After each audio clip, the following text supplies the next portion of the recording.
조정래 대하소설 태백산맥 제1권 3장 민족의 발견. 김범우는 설핏 들었던 잠을 가위에 눌려 깬 다음 더는 잘 수가 없었다. 몸부림치듯 뒤척이다가 결국 일어나 앉고 말았다. 매일 밤 뒤풀이드는 고통이었다. 그는 두 무릎 사이에 머리를 박으며 머리칼을 쥐어뜯듯이 움켜잡았다. 염상진. 신음처럼 흘러나온 소리였다. 그의 기진맥진한 의식을 염상진은 줄기차게 따라붙으며 괴롭히고 있었다.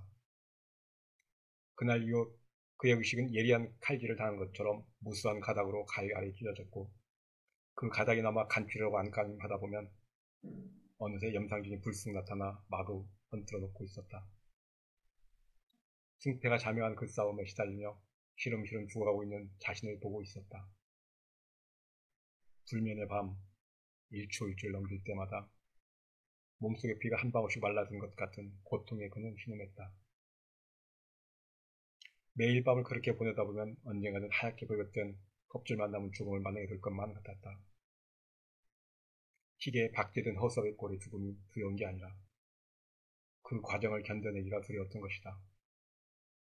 그렇게 죽는 것보다 차라리 염상진이 휘두르는 몽둥이에 얻어맞아 발이고 다리고 뚝뚝 부러지고 피 철철 흘리며 단숨에 죽고 싶었다. 그러면 염상진의 채세포 하나하나, 아니 뼛속 깊이까지 사무친 원한과 증오도 어느 정도 풀릴 것 같았다. 그러나 염상진이란 사나이는 그렇게 감정적이고 단순하고 중립적이지 않았다. 김범우는 머리칼을 움켜잡았던 손을 풀었다.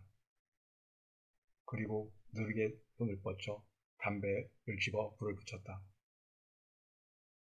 심호흡을 하듯 담배 연기를 깊게 빨아들였다. 2번, 3번. 그의 혼란한 의식이 안개해졌듯 여릿여릿 흥미하게 흔들렸다. 잠시 불투명하게 바뀌는 가벼운 조명 상태가 아늑함에 젖어 손가락 사이에 끼워진 담배를 멍하니 바라보았다. 어둠 속이어서 그런지 담배 끝에 매달린 불꽃의 색깔이 갓 피어난 아침꽃의 색깔처럼 싱싱하고 선명했다. 그는 무슨 예시처럼 그 두 가지 색깔이 지니는 공통점을 문득 깨달았다. 그건 생명감이었다. 불꽃. 타오르는 불꽃이 지니는 생명감. 그는 서둘러 담배를 입에 물고 깊게 빨아들였다. 그러나 그는 연기를 삼키지 않았고 두 눈동자는 빨갛게 사드는 담뱃불에 고정되어 있었다. 그 투명한 밝음과 싱싱한 색깔로 타는 불꽃에서 그는 염상진을 보고 있었다. 불꽃을 불고 타는 한 개피의 담배. 어쩌면 그건 바로 염상진일지도 모른다. 불꽃이 타오르는 정열로, 불꽃이 타오르는 생명력으로, 자신이 신념하는 세계를 위해 타오르는 사나이. 그러나 불꽃이 다 타오나면 무엇이 남는가? 그건 회색빛의 일뿐이다. 그것만큼 허무한 그게 또 어디 있을까? 그것은 불꽃의 현란한 생명력 때문에 더 완전한 허무가 되는 것이다. 염상진은 이 사실을 알고 있을까? 아니, 이런 발상부터가 뿌리박힌 불교와 근성이라고 일축해 버릴지 모른다. 과연 인생이라는 건 무언가? 그 유한할 수밖에 없는 삶. 어쩌면 담배 한 개비의 길이밖에 안 될지 모르는 과정을 살아내는 최선의 방법은 무엇인가? 염상진이 태우는 불꽃, 그건 사유조의 혁명 완수일 것이었다. 염상진. 김범우는 또 신음하듯 염상진의 이름을 되뇌 새 담배에 불을 붙였다. 어디선가 가을벌레 우는 소리가 가늘면서도 예리한 음향으로 울리고 있었다. 그 음향에는 가을의 우수한 정막이 실려 있었다. 그 소리가 유난히 가슴 깊이 감겨오고 슬픈 허망감이 뭉클 솟는 걸 느끼며 김범우는 쓸쓸히 웃었다. 집을 도망쳐 나와 이렇게 살아있음의 의미가 무엇인지 그는 끝없이 서글프기만 했다. 어머, 빨리 피하게. 자네 춘부장 어르신 몰라도 자네의 안전까지 내가 보장할 순 없네. 자네한테 이런 말 미리 하는 것은 우정 때문이 아니네. 그날 밤 꼭 귀신처럼 느닷없이 나타난 염상진은 그 느닷없은 것 똑같이 아무 설명 없이 이렇게 말했던 것이다. 김범우는 가슴이 쿵 무너진 것과 동시에 그 말뜻을 알아차렸다. 공산당 활동이 불법화되면서 염상진은 체포되어 1년형을 살고 나왔다. 그 다음부터는 잠잠하게 지내는 것 같았다. 그런데 금년 3월에 남한만의 단독 정부 수립을 위한 선거 실시가 공포되고 그 준비가 본격화되자 좌익계 반대 폭동이 전국적으로 극렬하게 일어났다. 그때 염상진은 지하 조직화되어 있던 부하들을 이끌고 경찰서를 습격했다. 그 실패로 7개월 동안 탈출을 감췄던 그가 밤중에 느닷없이 나타난 것과 그 말하는 폼의 당당함으로 보아 일이 벌어져도 크게 벌어졌음을 직감할 수 있었다. 형님, 무슨 말이오? 앉아서 차근차근 말 좀 해보시오. 짐작만으로 될 일이 아니었다.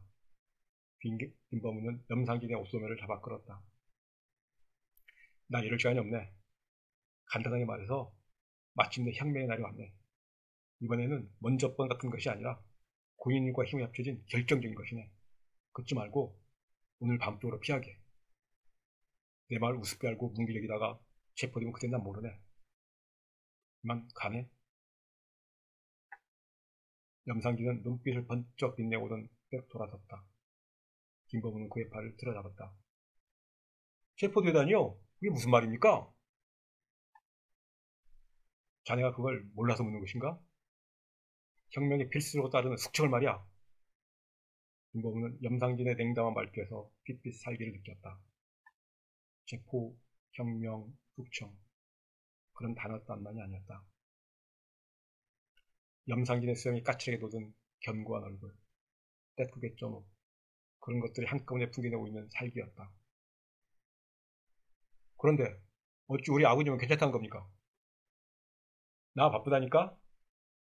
염상진은 김범우의 손을 뿌리쳤다. 김범우는 비쩍하며 놓친 팔을 다시 붙들었다. 형님, 말해야 합니다. 날 그리 못 믿겠으면 아버님 모시고 함께 피해! 염상진은 경멸적인 웃음을 입가에 차갑게 물고 있었다. 못 믿는 게 아니고 나는 안 되고 아버님은 괜찮다는 게 이해가 안 되는 겁니다. 자네가 알 턱이 없지. 그건 인민이 정하는 기준이니까. 염상진은 김범우의 손을 뿌리치고 나갔다.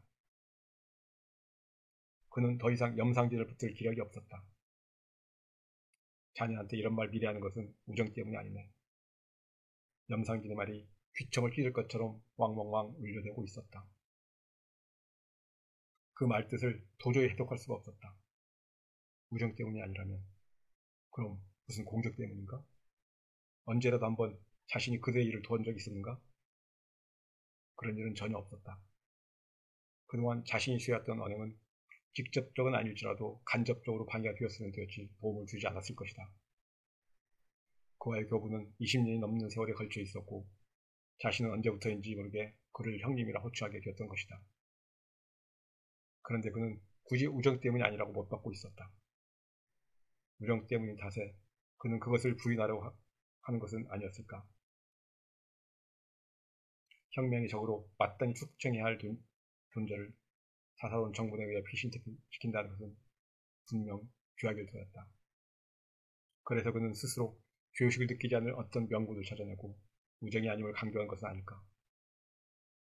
그러나 그 명분이 객관적 힘이 없다는 것은 자네의 안전까지 내가 보장할 수는 없네. 내 말 우습게 알고 무기력에다가 체포되면 그땐 난 모르네. 라고 하는 것이 그의 말이 충분히 입증하고 있었다. 그러면 아버지의 안전을 보장할 수 있는 객관적 명분은 어떤 것인가?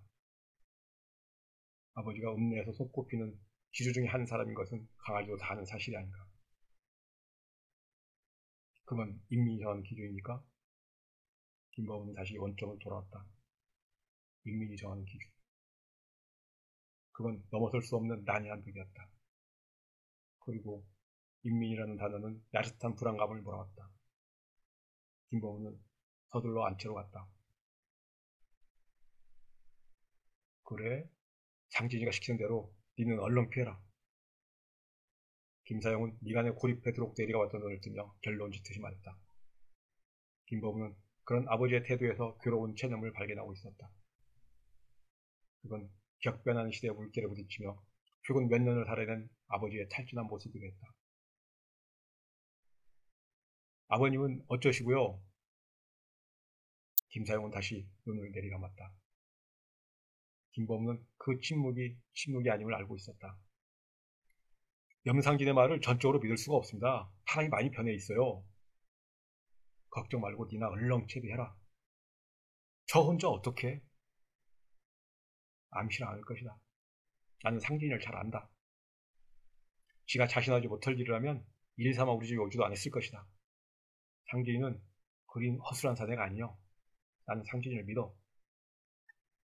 김범우는 아버지가 염상진을 마치 자식 이름 부르듯 하는 것을 듣자 가슴이 먹먹히 오는 감정의 불길을 느꼈다. 아버지는 염상진이 타고난 낮은 시문의 피를 전혀 개의치 않았다. 오히려 그의 총명함과 사리분명함을 아끼고 사랑했다. 그래서 아버지는 자기 자식이 염상진과 호영호주하는 것도 당연한 것으로 여겼는지 모른다. 그런데 이제 서로 다른 입장에서 마음의 진부를 놓고 머물게 되는 것이다. 아무래도 아버님도 떠나셔야 할 것 같습니다. 어허, 쓰잘데없는 소리. 상진이 씨를 못 믿겠으면 이 애비도 펴라고 했더라면서. 그 말이 무슨 뜻이냐? 상대방에 내보인 진심을 믿지 않는 것 마치 큰 죄가 없는 법이요.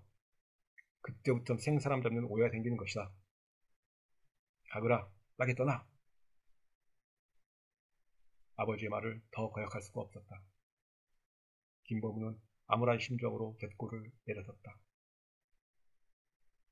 바닥으로 나선 그는 고개를 뒤로 젖히며 긴 한숨을 어두운 허공에 토해냈다. 농밀한 어둠 속을 잠시 표류하던 그의 의식은 문득 별들의 존재를 깨달았다.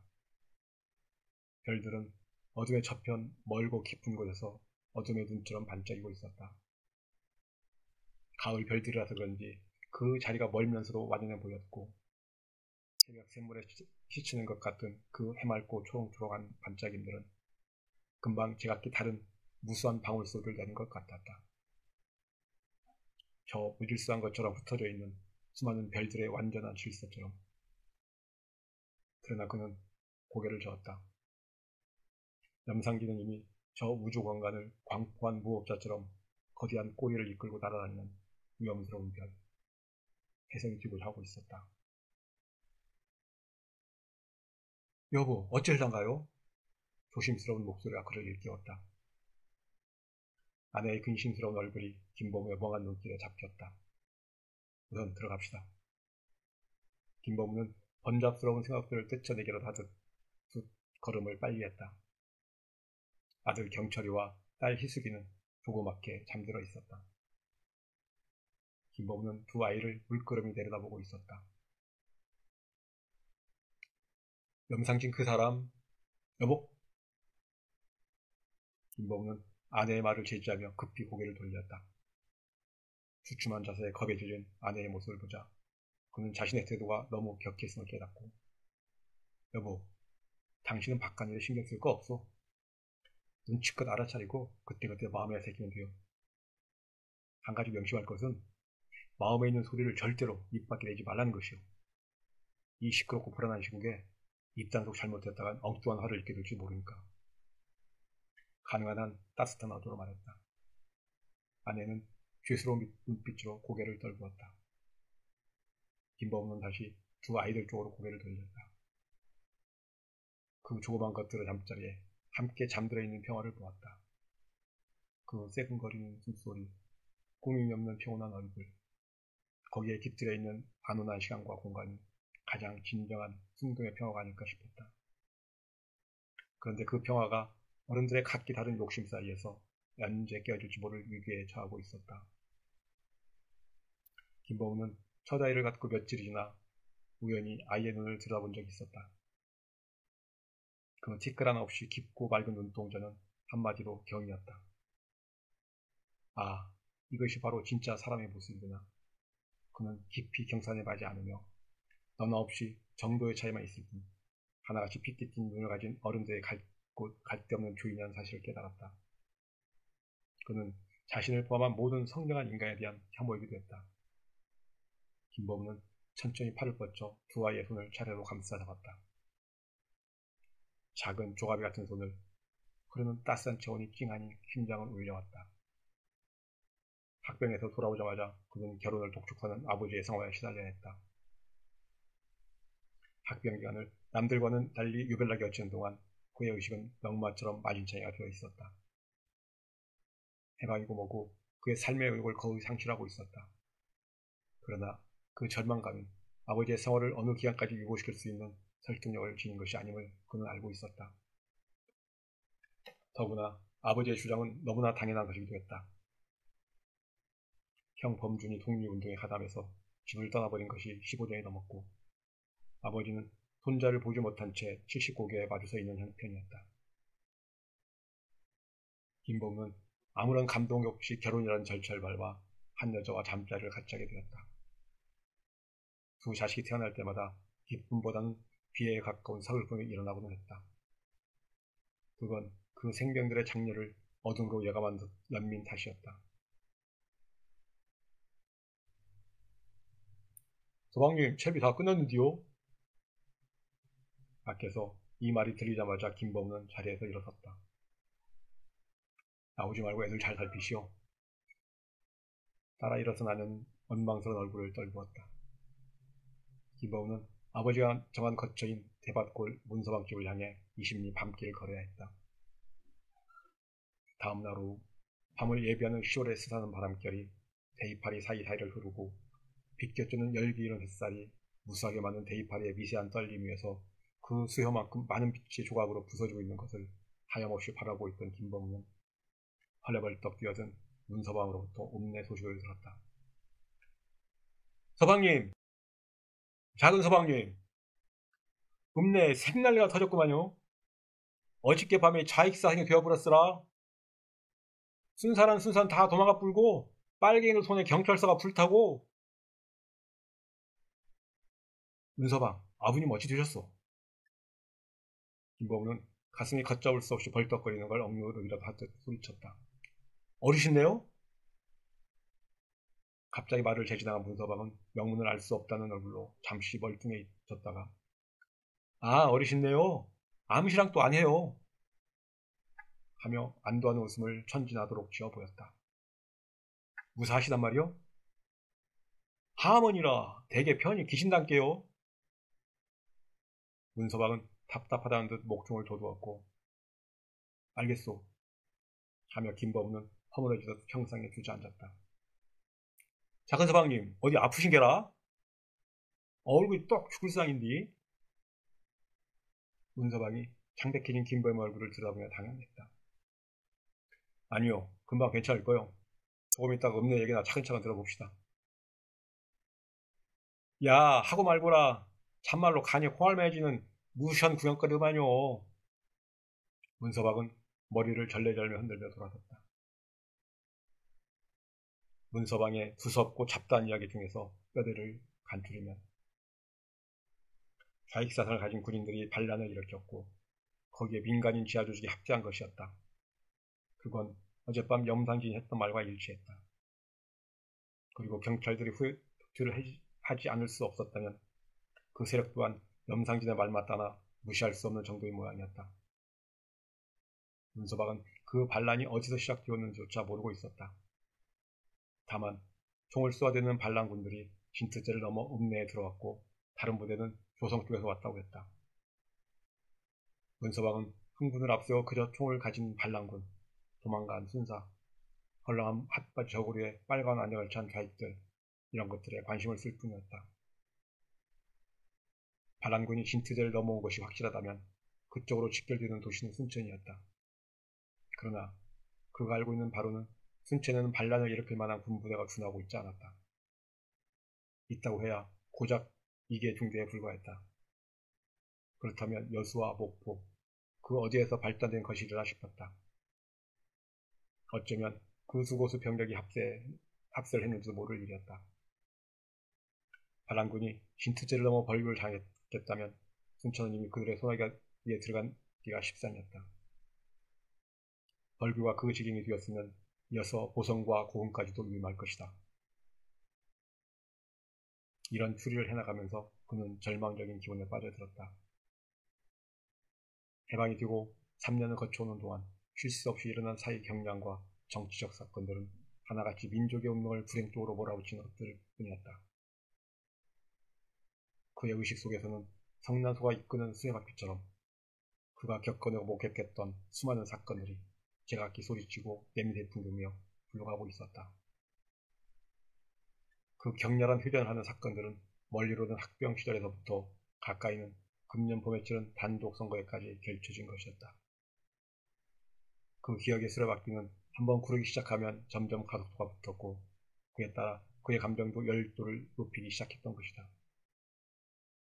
그의 감정은 걷잡을 수 없이 뜨거워지고 그 절정에서 그는 문득 현실이라는 절명의 벽을 만나고 그 순간 그의 뜨거워진 감정은 그만큼 반대 온도로 일순간에 냉각되어 버리고 그 감정은 조각조각 깨지면서 그를 절망의 바다로 끝도 없이 빠뜨려가는 것이었다.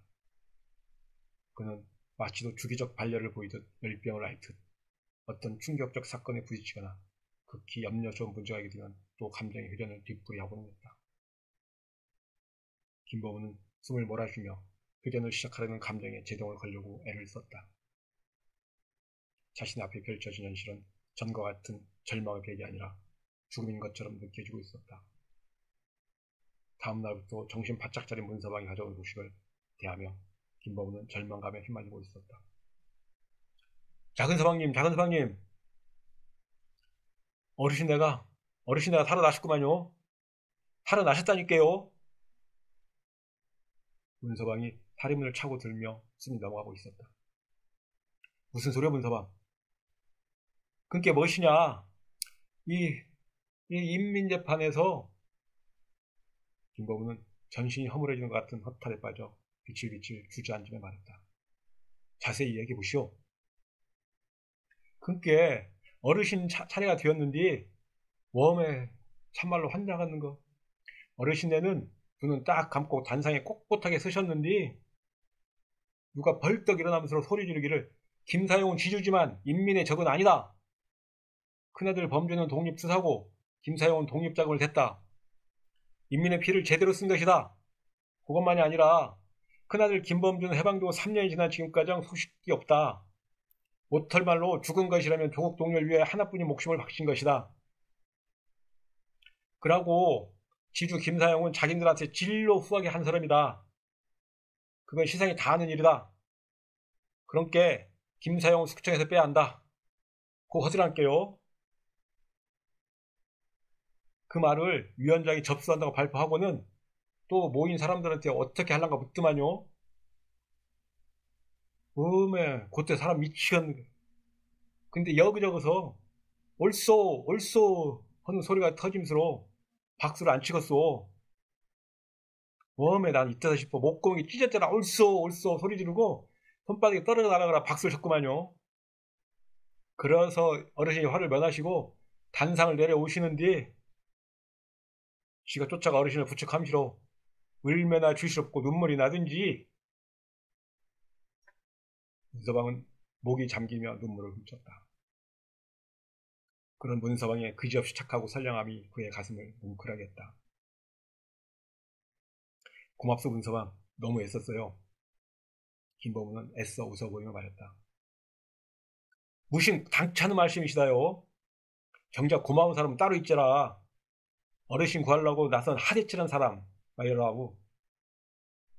하대치? 귀에 익은 듯한 이름이면서도 딱히 잡히는 것이 없었다. 그래요? 그 사람이 누구요? 함에 작은 서방님도 알쏭불른디요. 위원장 엄상진을 금자맨키로 따라다니면서 빨갱이 하다 징역사에도 함께한. 알았어요.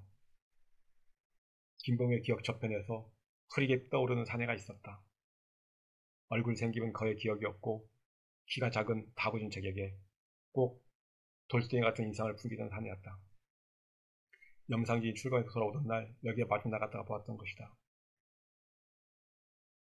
하대치 그 사람이 어르신의 소작을 붙인 것도 아니고 무슨 은혜를 입었다고 그게 발벗고 나섰는지 참말로 모를 일을 한게요. 문서방은 명분을 몰라 하고 있었다. 그건 염상진이 꾸민 완벽한 연극이었다. 그러나 대사로 사용된 아버지 행적까지 연극은 아니었다. 그건 있는 그대로였다.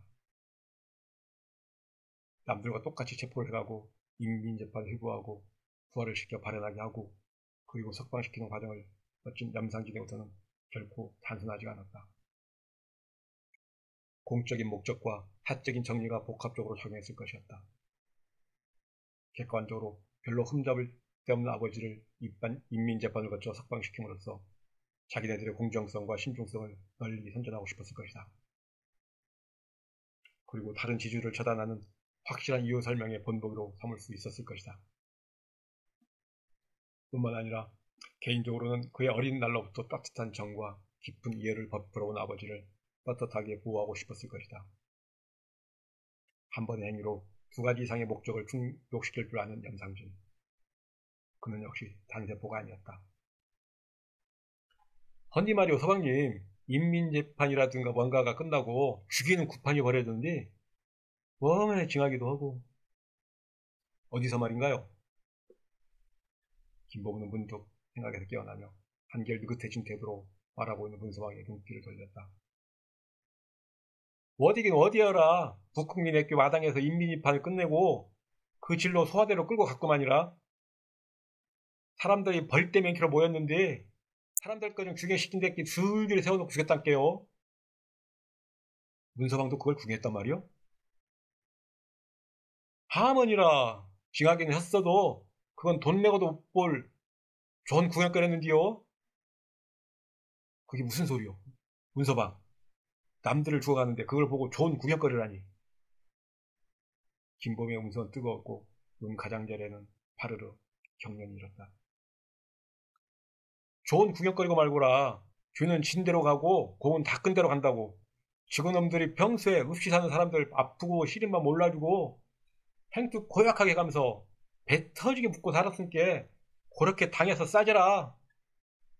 그것들이 하나씩 죽어 자빠지는데 시원쿠 잘됐다 시원쿠 잘되었다 하는 소리가 속에서 절로 섞이더만요. 그런 마음에 어디 나 혼자뿐이었을랍디요. 말을 안 했으니까 그렇지 구경하는 전부가 다 똑같은 마음이었을 거구만요. 문서방은 완전히 다른 사람으로 돌변해 있었다. 그의 눈은 징어로 타고 얼굴은 분노로 일그러져 있었다. 김범우는 하나의 악마를 보고 있었다. 아버지를 위해 눈물을 머금던 아까의 그 착하고 선량하던 모습은 간 곳이 없었다. 김범우는 섬뜩하게 끼쳐오는 두려움을 느꼈다. 문서방 애썼어요. 그만 쉬도록 해요.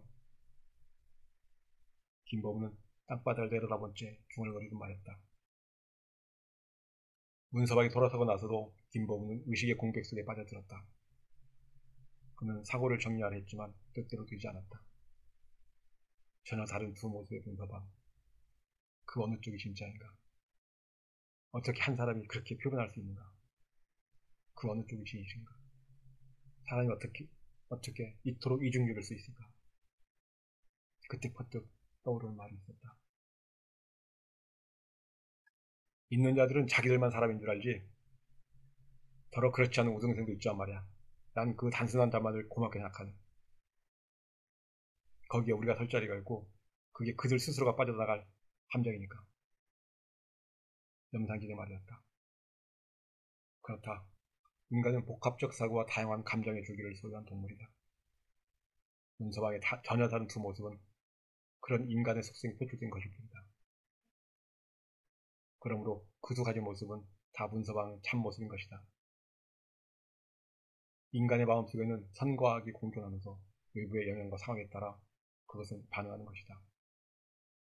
문서방은 아버지에게는 선한 인간으로 반응했고 다른 사람에게는 악한 인간으로 반응한 것뿐이다.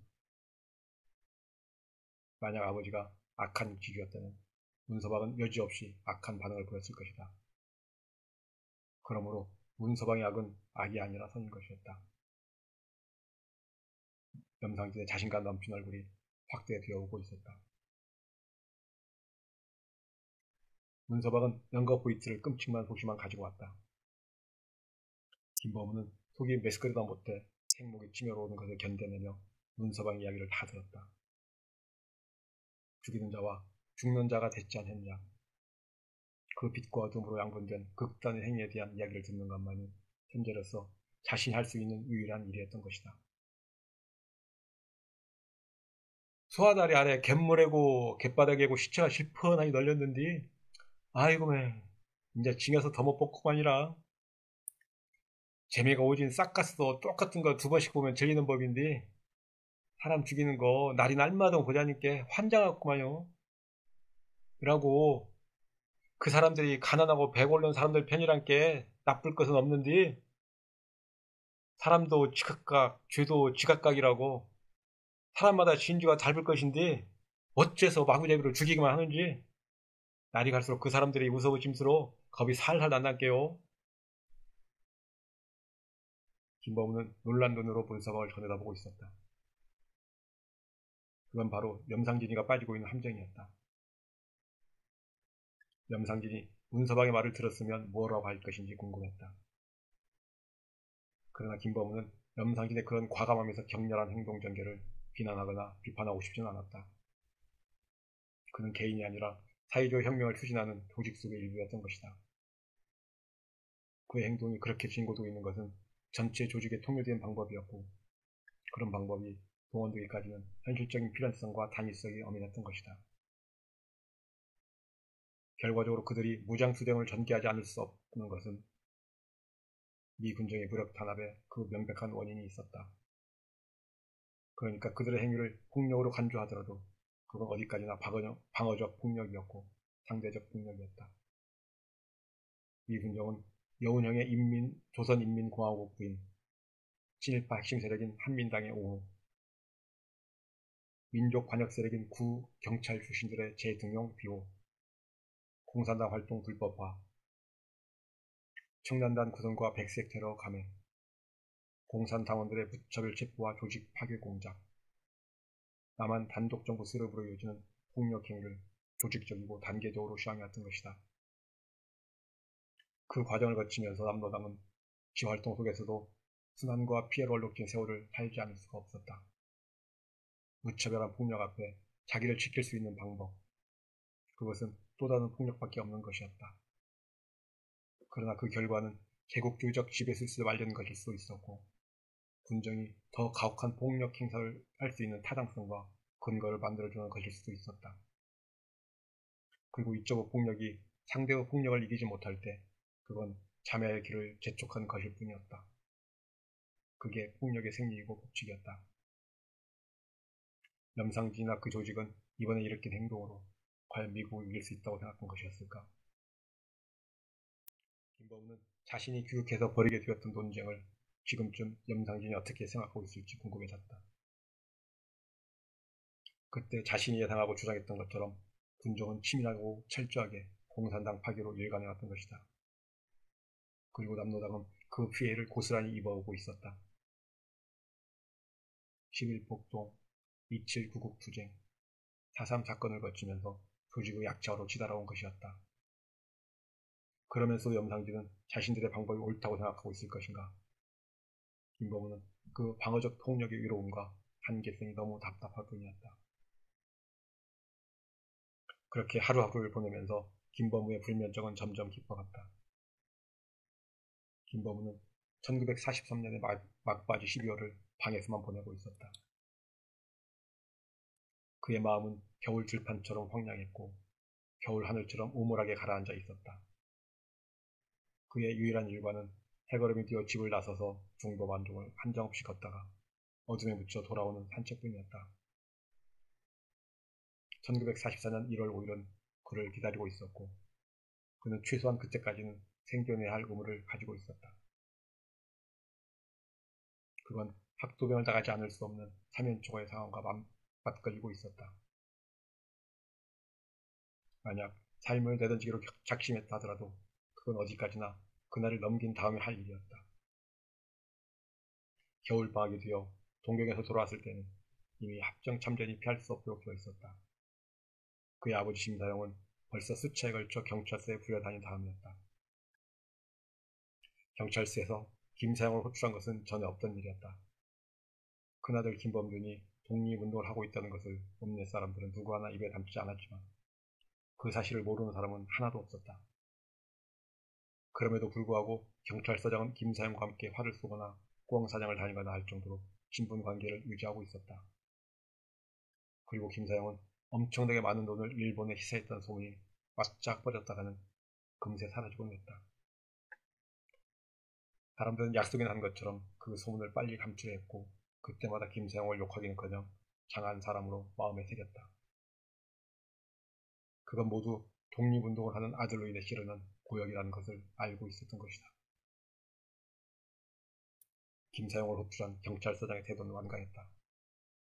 작은 아들을 학병에 내보내지 않으면 큰아들의 행위를 공개 수사에 붙이고 김사형에게도 연대 책임을 묻겠다는 것이었다.